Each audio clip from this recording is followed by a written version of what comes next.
Thank you everyone for joining us today. We are going to wait just a minute or so and let more people join on, and then Nick Snyder from Hydropower will lead us in our webinar today. And thank you for Rob Rushka from Mitsubishi, the Senior Product Specialist, being on the call as well. If you have any questions, please just put them in the chat, and we'll make sure they answer the questions after the presentation. So thank you again for joining us, and we'll start in just about 1 minute.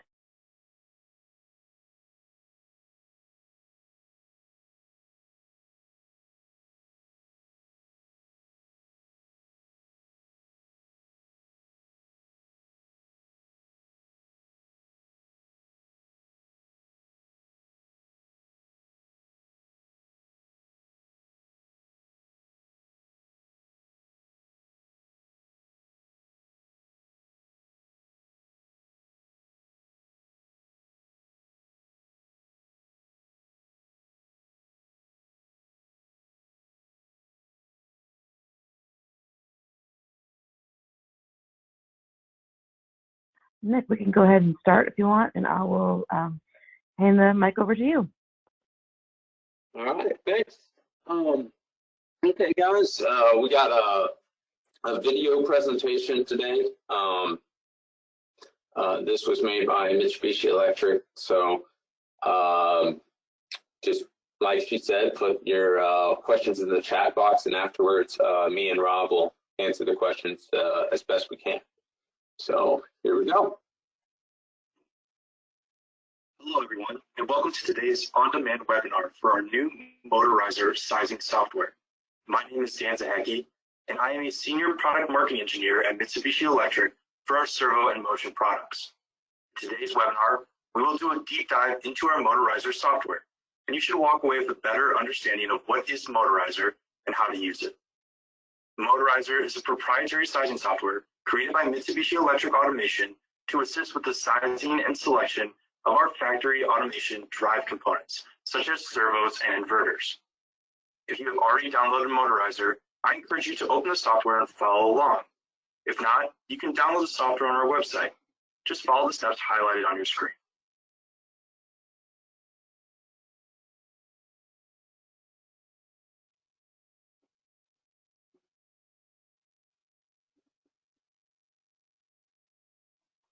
In today's webinar, we'll begin with an overview of Motorizer. Then, we'll take a tour through the user interface. We'll discuss the proper selection procedure for choosing drive components. And finally, we'll work through an example problem together. Now, before we really get started, I just want to give you a brief warning. Sizing and selection tools like Motorizer are only as accurate as the information you put in them. Check and double check your work. Do not guess. This is especially true for critical machine axes or axes where safety is a design factor. Motorizer uses theoretical calculations, which can differ from real-world results. Safety margins are determined by you, the user, and can impact final performance of your machine. If you have questions or need assistance using Motorizer, you can always reach out to your technical contact for help. All right, now let's get started. When you first start Motorizer, you'll be taken immediately to the software's welcome screen, where you are given the option to customize software settings. You can choose between servo, inverter, and sensorless servo, along with different supply voltages. For the sake of time, I'm going to stick with the default, which in this case is servo and 200 volt AC. All settings can be changed at any time during the motor and drive selection. I'll show you that a little bit later on. On the next screen, you can see that we can change between different units of measure, between SI, US, and you can even change individual units of measurement. For example, with length, we can go from millimeters to meters or centimeters, depending on your preference. Again, these settings as well can be changed at any time in the setting menu. And on the final screen, you'll see that we have an introduction video to Motorizer. This is a great tool if you want to quickly review how to use Motorizer or show it to a colleague or customer. Let's get started with our selection. This is the main window of Motorizer. Every time you open the software using the desktop icon or launcher, a new single-access project will open, and you can begin working right away. On the left-hand side of the screen, you'll find the main menu for the software. In this menu, you can start a new single-axis project, a multi-axis project, open a previously saved project, save your current project, save as, or explore the print and setting options. Let's take a closer look at both print and setting. The print menu option not only allows you to print a summary of results, you also have the ability to save your results to a PDF and send that PDF to your colleagues or customers. This is a really easy way to share calculations and results of your motor and drive sizing and selection. You can also add notes and capture customer information in this report using the drop-down fields on the left-hand side of the window. In the setting menu, you can again change your display units from SI to US units of measure. You can change your display language, reset the main window layout, and turn on and off the welcome function setting. This will open the welcome screen we previously reviewed the next time you open Motorizer.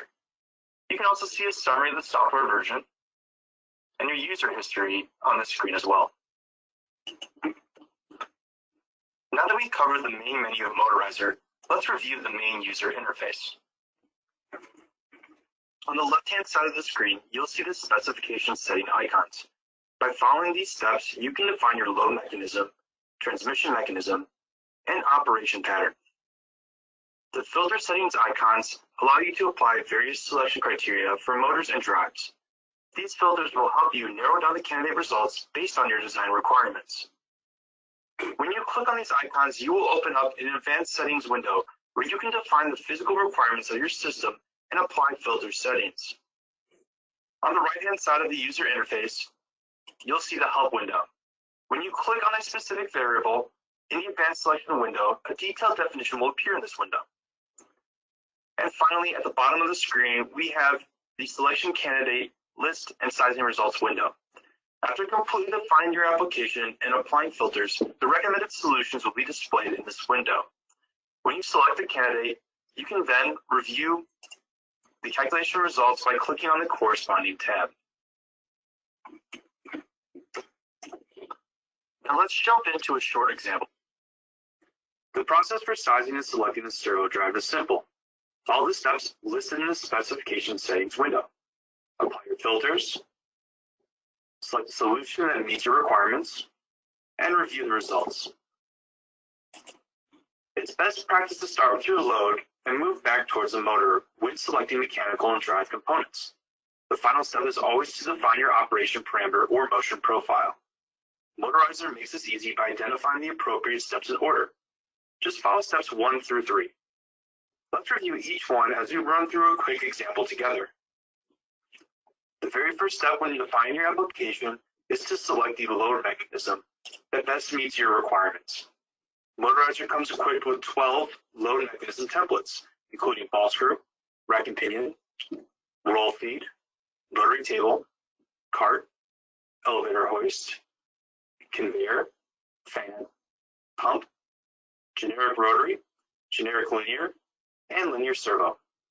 For this example, I'm just going to stick with the default load mechanism, which in this case is a ball screw. Once you select the load mechanism, you'll notice that the advanced settings will change, and you'll see an image of the mechanism on the top hand right of your screen. This image contains marked variables, which are extremely helpful to identify what values the advanced setting window contains. You can also use the help menu to get a better idea of what values you should be entering into the advanced settings window. Now for this example, I'm going to start a new project. Doing this will permanently delete the previously entered data unless you save your work. Always save your work. In step 1, we need to completely define the physical parameters of our mechanism. And for a ball screw, the most important details will be the physical dimensions of the ball screw itself, including pitch and the mass of the load. I'm going to enter 25 kilograms for the mass of the load, and an additional 5 kilograms for the mass of the table. If your requirements are in pounds, or you have another unit of mass, you can also hit the drop-down menu and change your units.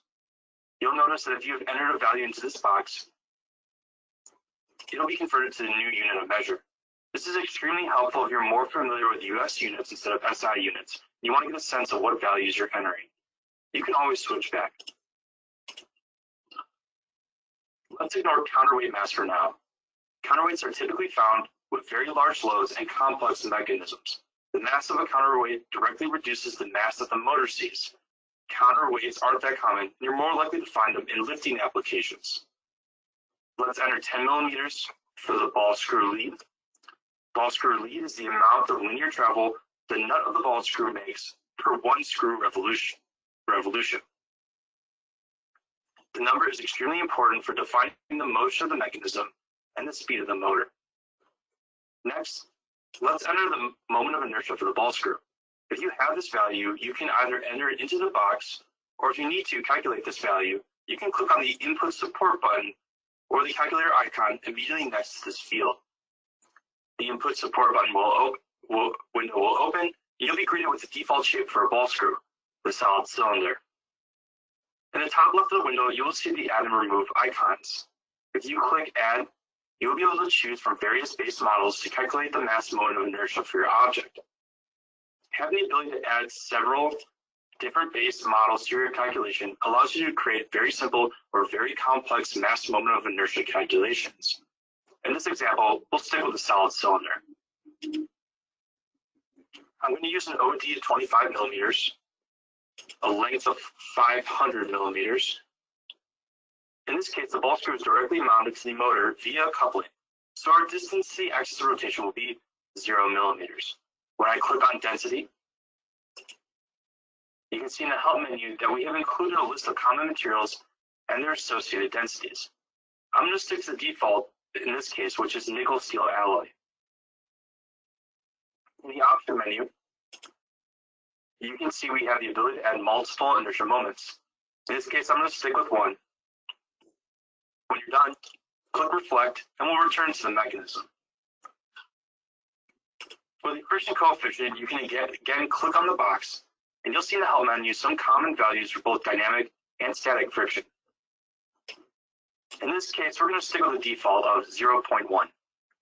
I'm going to leave the remainder of these values as default. If you expand the option menu, you'll see some additional values.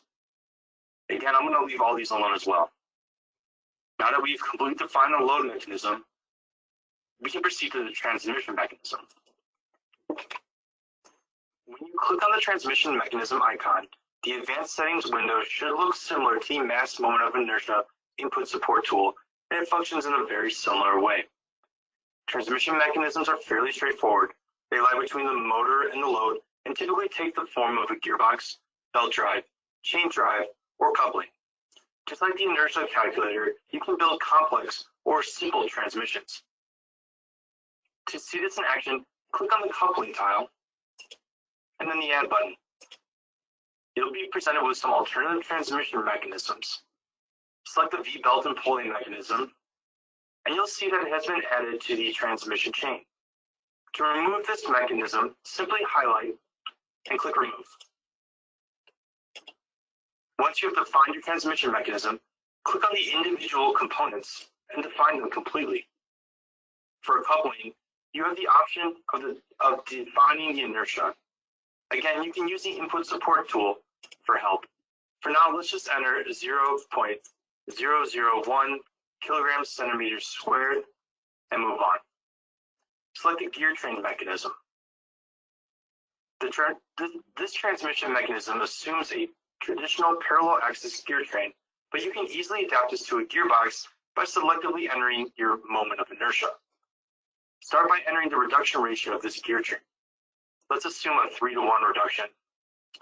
In this case, you should enter 1 to the load side speed and 3 to the motor side speed, meaning for every 3 rotations of the motor, you will see 1 rotation at the output.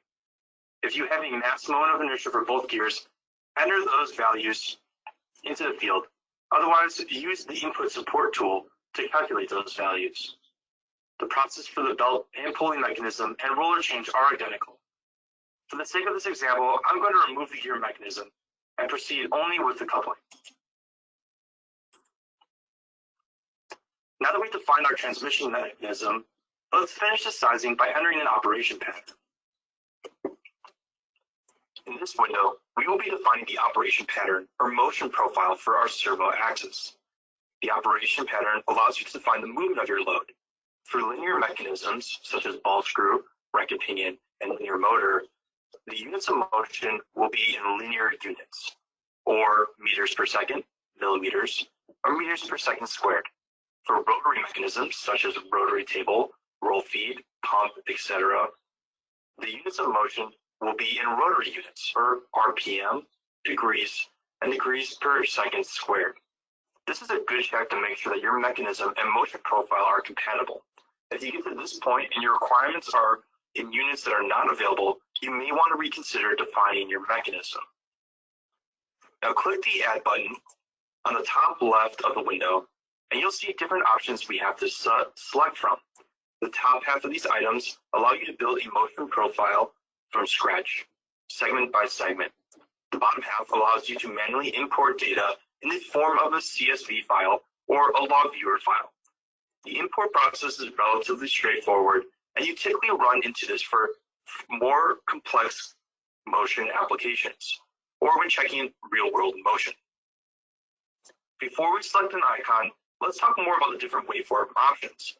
If you're familiar with motion, you're probably familiar with trapezoidal and triangular moves. The name describes the shape of the motion profile. These are best used when you have simple motion requirements, and again, always confirm the motion type with your customer. It's fine to make an assumption to do an initial selection, but make sure you clearly state this when reviewing the results. Acceleration and deceleration and constant speed and pause can be used to build a more complex motion profile, since these allow you to define individual components of that motion.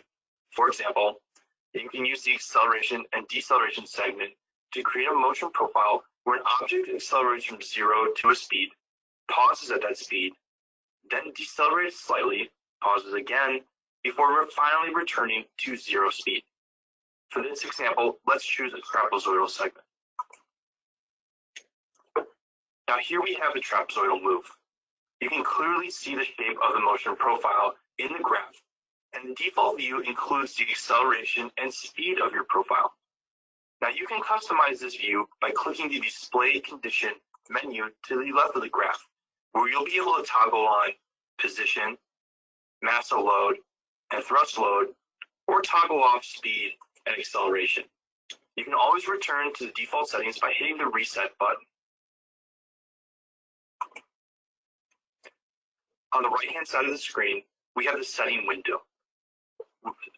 Now you can change the view of the setting window by clicking on the tabs at the bottom of the screen. You can switch from the default setting to a tabular view, and this all depends on your preference. For me, I prefer the default view, so I'm going to use that for this example. Now let's assign some values to our motion profile. On the right of the graph, you'll see different drop-downs for values you can assign to your motion profile. Simply clicking the arrow allows you to expand or collapse these windows. The base drop-down is probably where you're going to be spending most of your time. At the top of this menu, you'll see 3 bullets, which you can toggle depending on the types of inputs that you have: feed, length, and time, speed and time, or feed length and speed. Toggling between the 3 will gray out some boxes that prevent you from entering a value. These become calculated values. Now let's add 10 millimeters for feed length,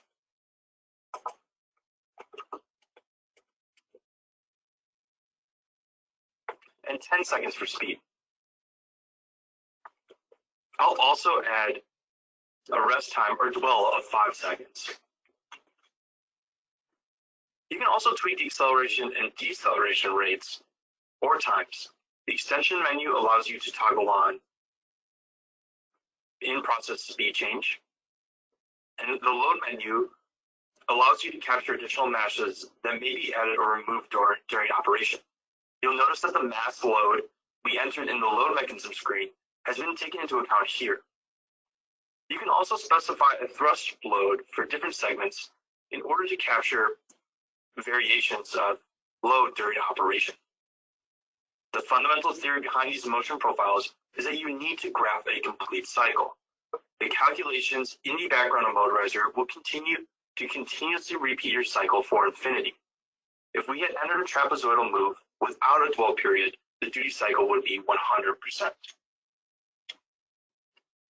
Now that we've completed the 3 steps for defining your application, you'll notice that the red exclamation points that appear next to these tiles has been changed to green check marks. You should also start seeing selection results in the selection candidate list. This lets you know that you have provided enough information to proceed with your selection. But before we do that, let's apply some filters to further narrow down our results.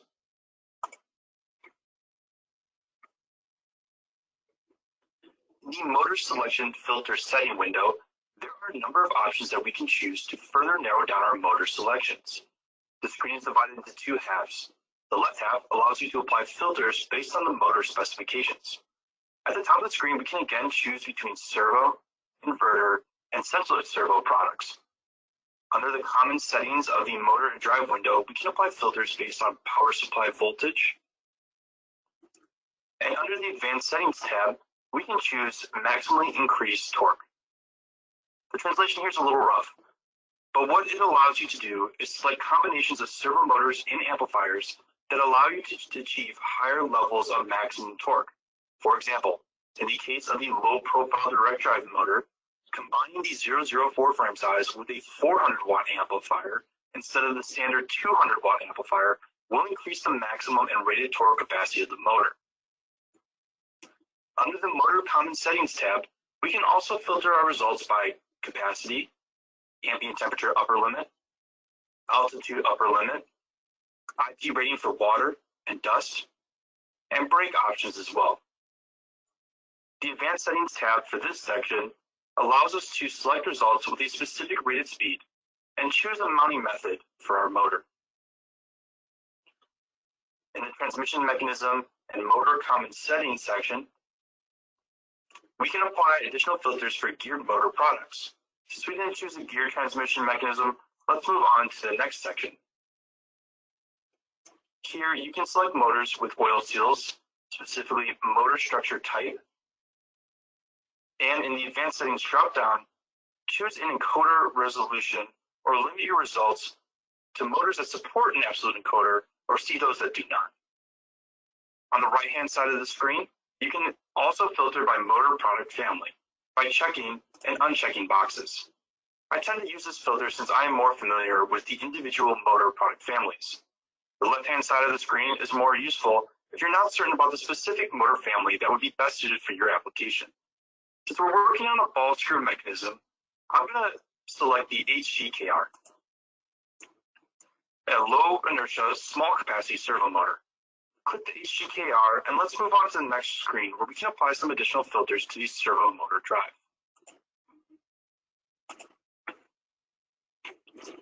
Now that we're in the drive selection window, you'll notice that it looks almost identical to the servo motor selection window. There are a number of similarities between these 2 sections, so I'm only going to focus on the main differences. Under the Drive Common Settings page, you can define a specific capacity or capacity range in either kilowatts or amps for your amplifier. There's also a regenerative option filter that can be applied if you would like to limit your results to drive options that can be used with either a regenerative resistor, a power regenerative converter, or a simple converter. And finally, you can choose from the various command interfaces, which will allow you to see amplifiers that are compatible with those particular networks. I'm going to choose only the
Can you guys hear me? Sorry about that.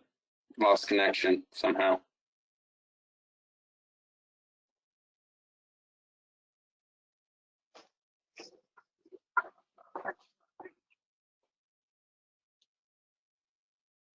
Hello?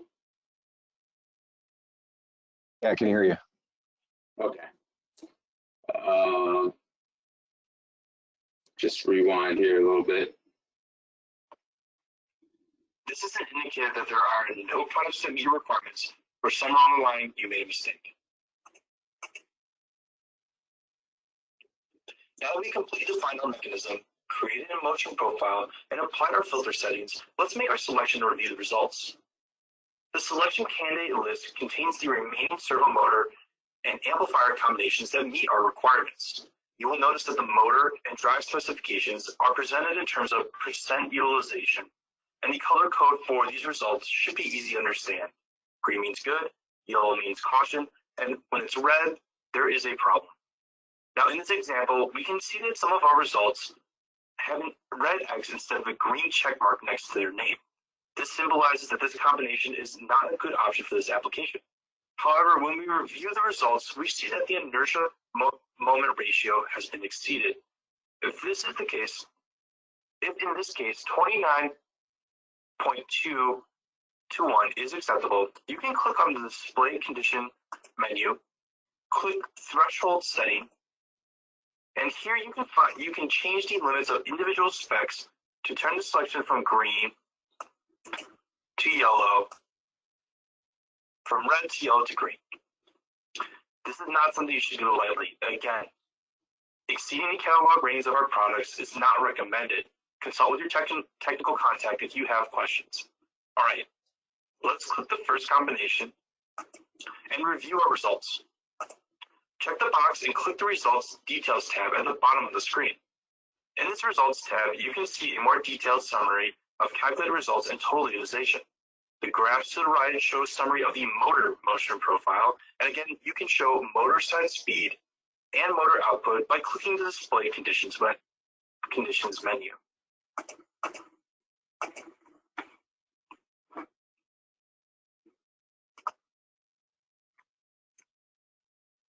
That concludes our first Motorizer webinar. Thank you everyone for your time. If you have questions or feedback, please submit them using. Okay, guys, if you guys have any questions, speak freely now.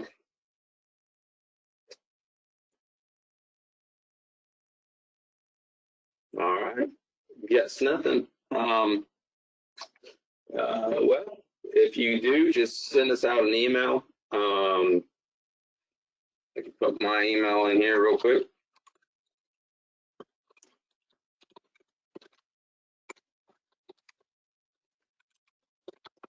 And if you need anything, just send it out to me, and I'll get back to you as soon as I can. So you guys have a good day, and hopefully see you face to face soon. Thanks. Thanks so much, Nick. I appreciate that, and thanks, Rob, for being here as well. And I'll send out Nick's contact information to everybody that if you see any questions. Thanks for joining us today. Thank you.